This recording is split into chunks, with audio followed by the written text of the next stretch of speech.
Cette vidéo amateur est l'une des rares images des affrontements qui ont eu lieu hier soir en Tunisie.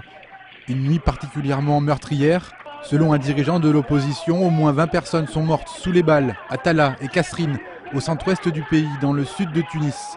Ce dernier a appelé le président à faire cesser le feu immédiatement.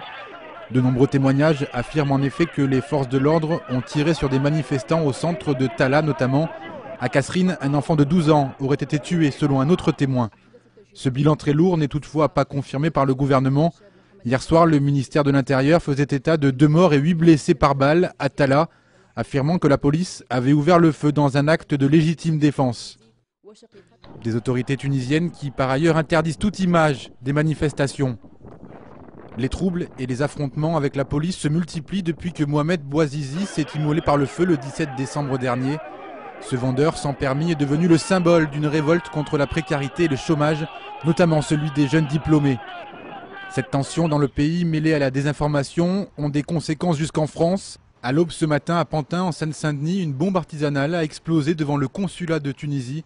Les dégâts sont minimes, mais l'ambassadeur de Tunisie en France a dénoncé cet acte qu'il qualifie de terroriste.